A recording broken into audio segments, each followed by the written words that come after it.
All right, let's be honest. Hollywood has been lying to you about time travel. For decades, we've been sold this fantasy of hopping in a souped-up DeLorean, zipping back a few years, fixing one tiny mistake, and returning to a conveniently upgraded future. It's a great story, but it completely ignores the fundamental laws of physics. What if I told you that out of hundreds of time travel movies, only a handful actually get it right?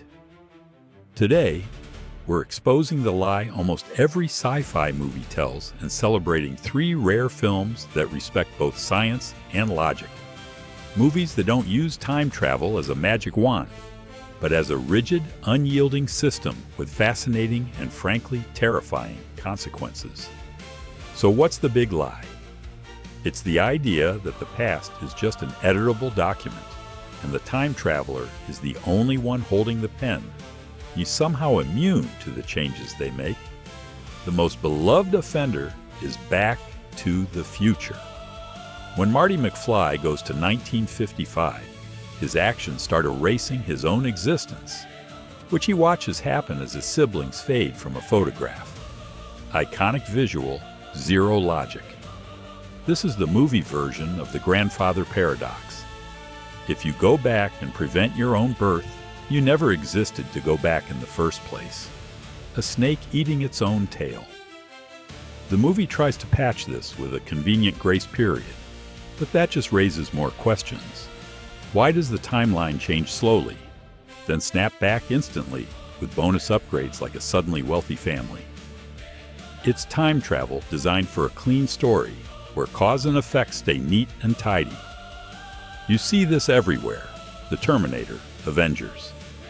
Endgame with its hand-waved talk of clipping timeline branches.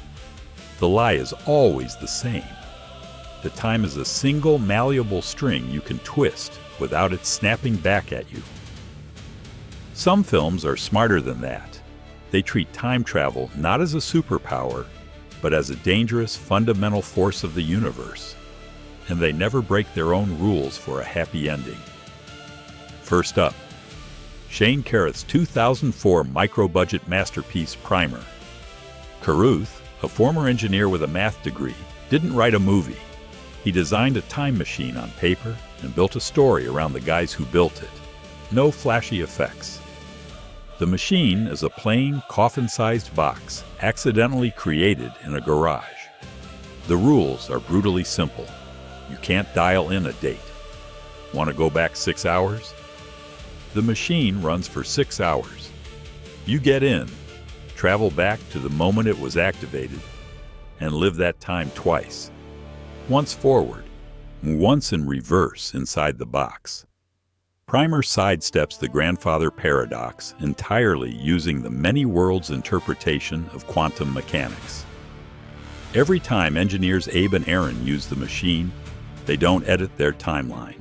They create a new, branching one. The original stays untouched. This is why the film spirals into such complexity so fast.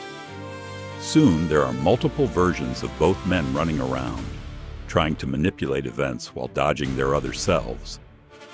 The film is so committed to its internal logic that viewers famously need charts just to keep up. Primer shows time travel not as a fun adventure, but as a logistical and existential nightmare.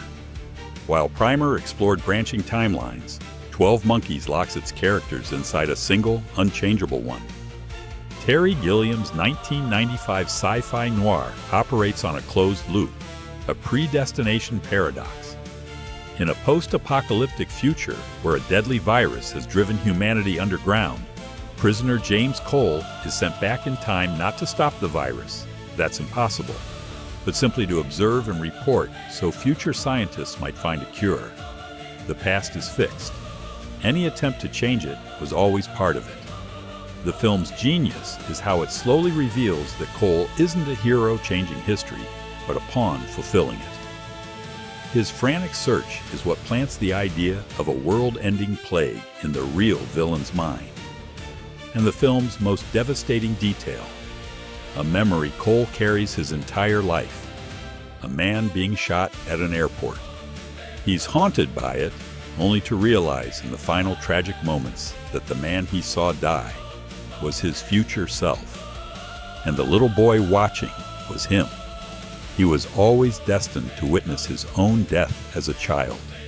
A perfect, heartbreaking causal loop. No do-overs. Time is a current that will sweep you away, not something you can control. Our final film takes the most scientifically grounded approach of all. Christopher Nolan's Interstellar was made in close collaboration with Nobel Prize-winning physicist Kip Thorne, and its time travel isn't a machine, it's gravity. Gravitational time dilation is a real phenomenon from Einstein's theory of general relativity. When Cooper and his crew land on a planet orbiting the supermassive black hole Gargantua, its immense gravity warps time so severely that 1 hour on the surface equals 7 years everywhere else. That's not sci-fi hand-waving. That's real theoretical physics. And that the emotional gut punch of a father losing decades of his children's lives in what feels like a few hours comes entirely from this concept. The film does take speculative leaps inside the Tesseract, but it sticks to a consistent logic even there. Cooper isn't sent back to change the past. He communicates with it, using gravity to send a message to his daughter Murph. And the message he sends? The very coordinates that launched his mission in the first place. Another closed loop, a bootstrap paradox where the future causes the past. Cooper doesn't break the timeline. He creates it. 3 radically different yet equally brilliant takes. Primer's chaotic branching multiverses, 12 Monkeys' single tragic, unchangeable timeline, and Interstellar's journey through the reality of Einstein's relativity. So why does Hollywood keep telling the lie? Because it's easy. The fantasy of a quick fix makes for a simpler plot and a more heroic ending. But as these 3 films prove, stories that embrace the rigid, unforgiving rules of causality are often far more compelling. They challenge us to think about fate, free will, and our place in the universe. What are your favorite smart time travel movies? Any obvious ones we missed? Let us know in the comments. Because sometimes, the most interesting stories aren't the ones that break the rules, but the ones that show us the terrifying consequences of having to follow them.